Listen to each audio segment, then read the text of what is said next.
let's see today's matarachi usal. So here I've heated about a tablespoon of oil in a pan. Once the oil is hot, I'm going to add half a teaspoon of mustard seeds or mohori or rye. Once the mohori begins to splutter, I'm going to add half a teaspoon of jeera seeds or cumin seeds, half a teaspoon of hinga or asafoetida, and half a teaspoon of haldi powder or turmeric powder. Next, I'm going to add one light green chili that I've just chopped up fine. Next goes in about 2 cloves of garlic that I've chopped fine. 1 medium-sized onion chopped fine. Now we're going to mix all of this very well so that the onions get nicely fried.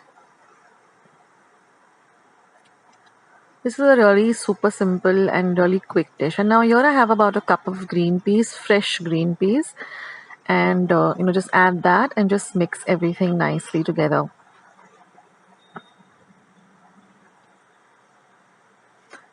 So this usal can be had with chapati, puri, and now we're just going to cover and cook this for about 5 minutes, stirring in between.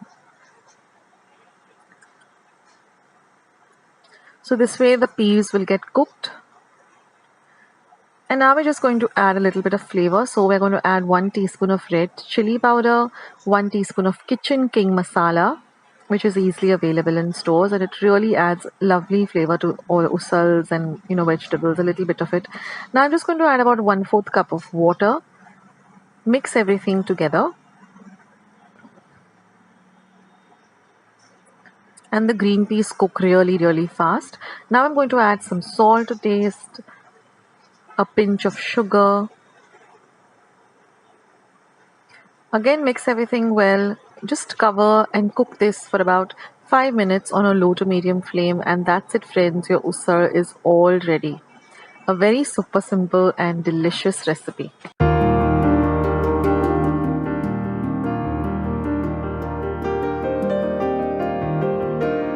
Dum aloo recipe. So now here I've taken 20 baby potatoes and I've washed them really well. And now I'm going to use a peeler and peel the potatoes really well. Now if you don't get your hands on baby potatoes, you can always use small potatoes or medium-sized potatoes. But this dish really comes out, perfect if you use these little baby potatoes. So now after peeling the potatoes, I'm just going to use a sharp knife. You can also use a fork and just make little incisions like this. So what this does is when we make the gravy will nicely, go into the potatoes and flavor the potatoes really well. So this is an important step.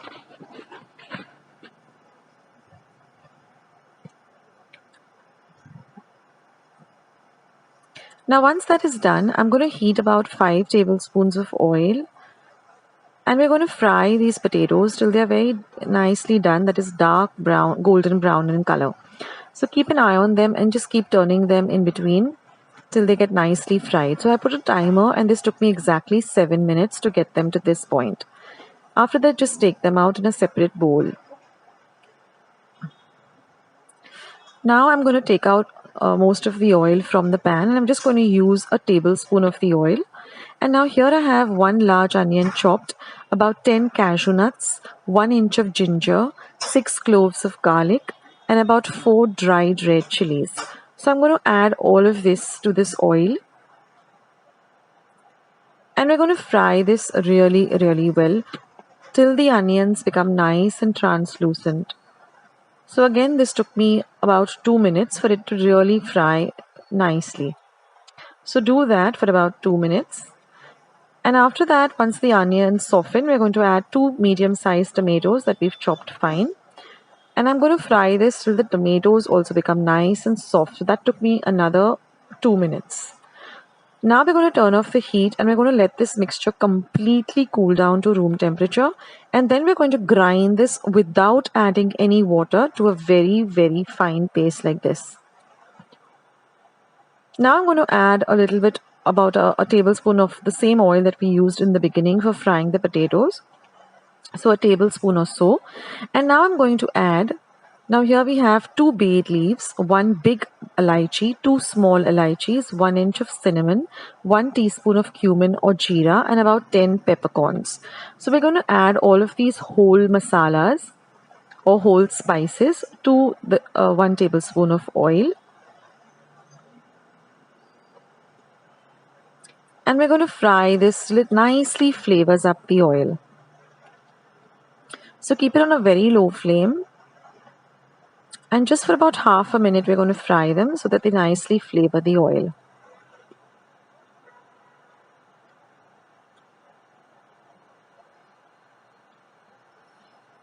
And once that is done, we're going to add our paste that we ground to the whole spices that we fried.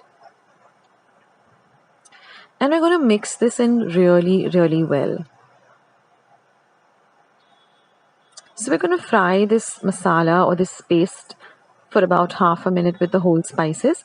Now I'm going to add half a teaspoon of turmeric powder or haldi powder, 1 teaspoon of red chili powder.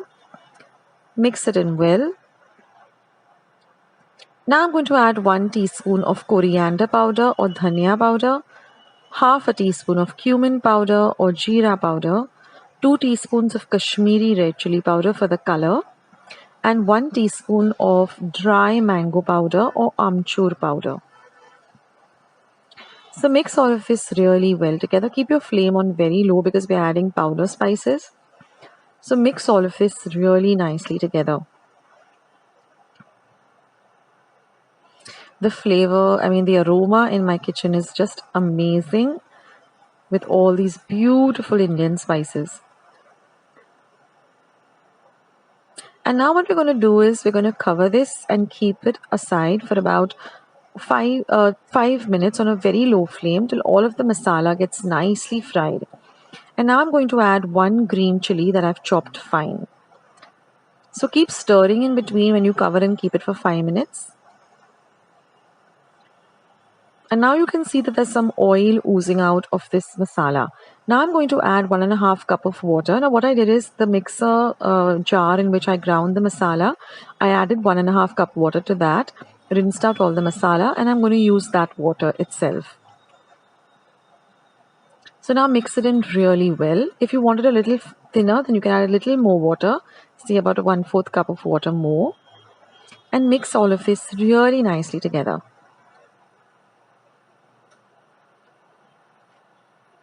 And now I'm going to add some salt to taste.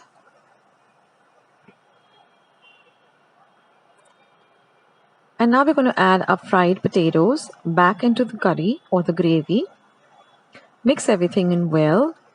And now you're going to cover and keep this for 15 minutes on a very low flame, stirring in between. And after 15 minutes, you'll see that it has nicely thickened and the masalas have all come together very well. The potatoes are nicely coated with the masala. So now I'm just going to add half a teaspoon of homemade garam masala. I leave a link to the recipe of how I make my garam masala at home. Mix all of this well together. You see how the curry has nicely thickened up.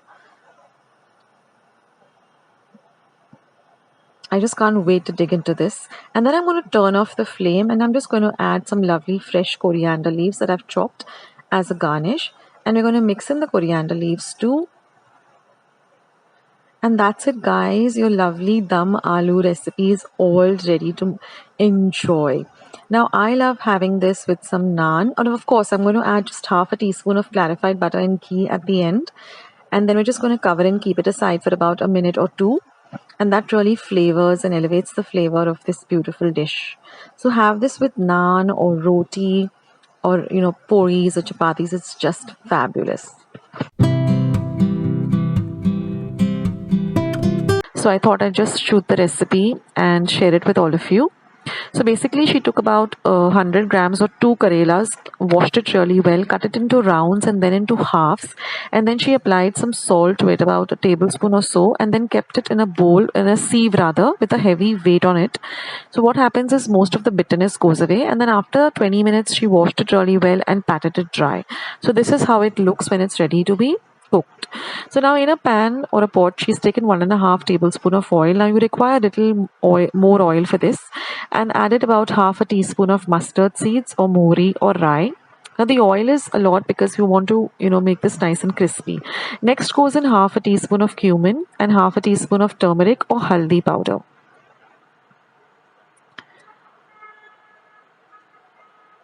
So I thought I'd just share this recipe for those of you who like karela or bitter gourd. Next goes in half a teaspoon of asafoetida or hinga.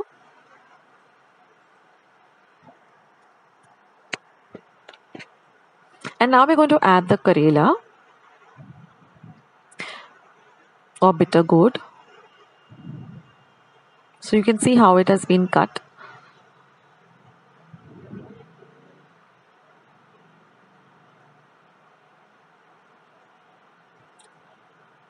And after that, just mix everything really well.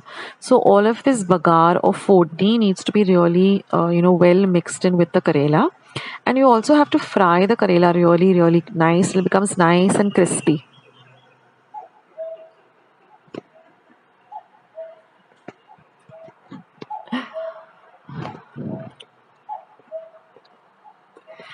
And now she's added 3 green chilies, which she has slit and then cut into half. And then mix it up really, really well.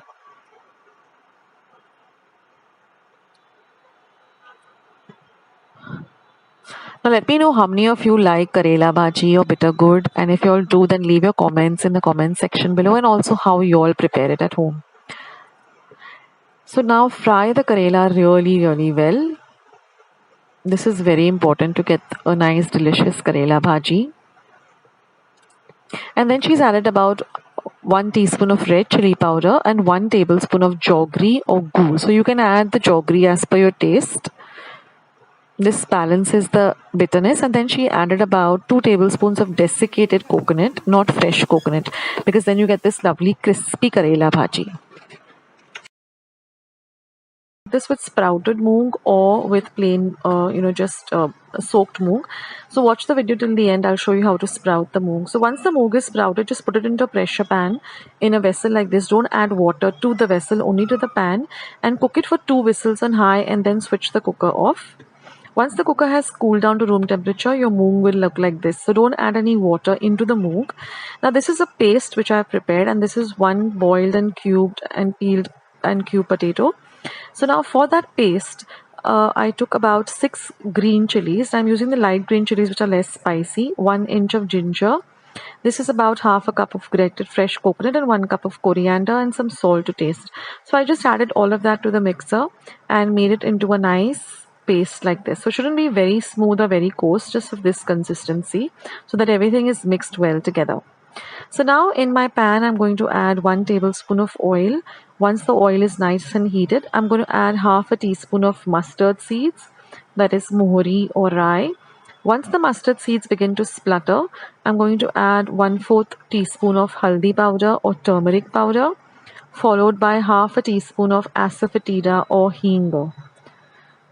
Now we're going to add the ground paste to this bagar or to this fodni. And we're going to fry the paste for a whole minute till the paste starts oozing out a little bit of oil. So just fry it on a low to medium flame, stirring it. Now this usal is really delicious, and you can have this with puri or with rice, chapatis, even with pav. It tastes amazing. Now I'm going to add 1 teaspoon of coriander powder or dhania powder and half a teaspoon of cumin powder, jeera powder. So these are all homemade powders. If you want to see how I do that, make the powders at home, I'll leave a link to my recipe of how to make ground powders at home itself, so that there are no preservatives or anything in it. Now I'm going to add 1 teaspoon of goda masala. Again, this is a homemade masala. I'll leave the link to that. And I'm going to add 1/4 teaspoon of garam masala. So even this recipe you'll find in the description box as well as the comment section. So now once all the masalas are really fried nicely, we're going to add the moong that we cooked. Remember, we didn't add any water to the moong. We just added the water to the pressure cooker and cooked the moong for exactly 2 whistles. So like I said, you can either sprout the moong or you can just soak the moong for about 2 to 3 hours and then use it. Now, if you want to see how I sprouted the moong, please watch the video till the end. It's a very simple process. So now I'm going to add 1 cup of hot water and mix everything really well together. Now, if you want to have more of a dry dish, then only add this 1/2 cup of water. But if you want a little more gravy, then you can add another 1/2 cup of hot water. So I'm keeping it semi, dry, in the sense not too much of a gravy. Now you can also taste it and just see if you need to add a little more salt, because we added salt only to the ground paste. So you can add salt if you like. Now mix everything really well together.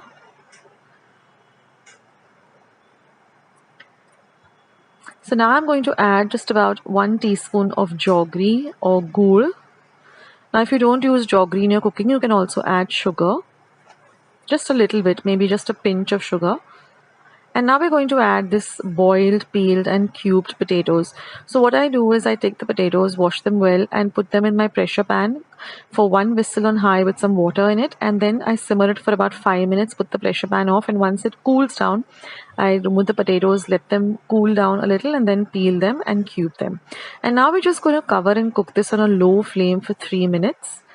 And you can see that our usal is all ready.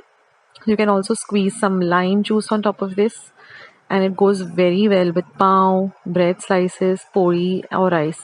So do try out this recipe, guys, and let me know how you like it. And for those of you who want to know how I sprout the moong, you can watch the remaining part of this video. So what I do is I take about 1 wati of moong. I wash it very well under water, and then I soak it in about 3 cups of water overnight or for 8 hours. Then I remove all the water and keep it aside again for another 8 hours, and then you'll see that it sprouts. So if you want more sprouts, you want to sprout more, just keep it for another half a day. And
like today's recipe as well as today's video, and if you would like to see more videos like this, then don't forget to leave this video a big thumbs up. Also, by clicking the thumbs up icon. Also, don't forget to subscribe to my channel and become a part of Akshata's Recipes. Once you have subscribed, there is a small little bell icon that will pop up, so just click on that. That way, whenever I put up a new recipe or a new video, you'll get a message for the same. So on that note, I'll say bye and I'll catch you in my next video sooner than you think. This is Akshata saying bye, take care, stay healthy, stay fit, be kind and loving to one another. So till we meet again, bye.